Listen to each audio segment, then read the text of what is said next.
a ver ahora el fenómeno de resonancia. Ya vimos que las ondas estacionarias tienen una frecuencia de oscilación. No cualquier frecuencia puede oscilar en una onda estacionaria. Depende de la geometría, ya sea de la cuerda o de los tubos de gas.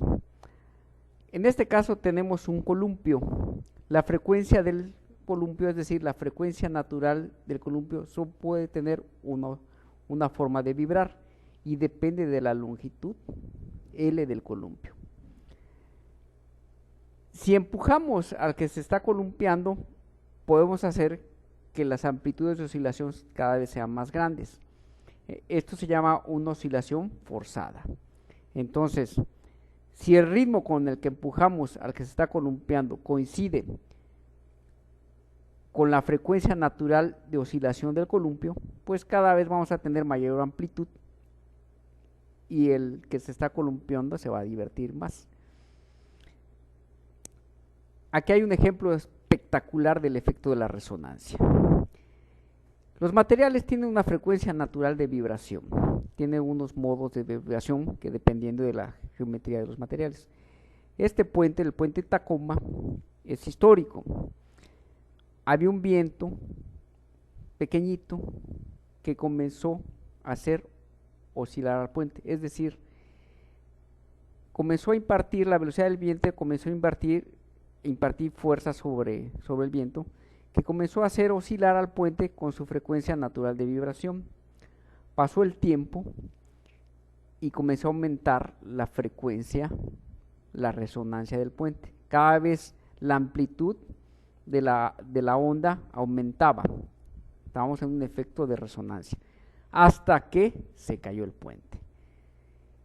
Un puente que costó una gran cantidad de dinero, bien calculado, bien reforzado, pero no consideró que iba a entrar en resonancia con la fuerza del viento. Entonces el viento produjo una oscilación forzada sobre el puente que hizo que resonara con su frecuencia natural de vibración y se desplomó. Este es algo espectacular. Vamos a hacer unos experimentos. Aquí tenemos un tubo de órgano abierto. Ponemos un altavoz que va a emitir ciertas frecuencias. Si hacemos coincidir las frecuencias del altavoz con los modos naturales de vibración de este tubo abierto, que ya calculamos cómo están las frecuencias. Entonces, si coincidimos con las frecuencias naturales de vibración, vamos a hacer que el órgano resuene. Aquí en esta gráfica ponemos la curva de resonancia. Para las frecuencias normales de vibración del tubo, vemos que se produce, cuando generamos las frecuencias con el altavoz, se producen la resonancia. Aquí esta copa tiene una frecuencia natural de vibración. Si hacemos que la nota de esta corneta, el tono de esta corneta, coincida con la frecuencia natural de vibración, con alguna de las frecuencias naturales de vibración de la copa, esta puede reventar. Hay tenores que rompen copas.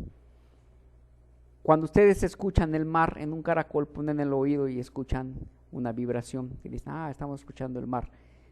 Se debe a que el viento produce una gran cantidad de ondas, diferentes ondas, entonces llegan y resuenan con el caracol y lo que escuchan es la resonancia, están escuchando la frecuencia normal de vibración del caracol. En una onda mecánica clásica, aquí tenemos la frecuencia natural de vibración, podemos hacer que esta onda aumente su amplitud si forzamos a la onda a oscilar con esta vibración, es decir, al hacerla vibrar con la mano, con un dispositivo, mientras más vibración tengamos con esta frecuencia, va a aumentar la longitud de onda, la amplitud de la onda.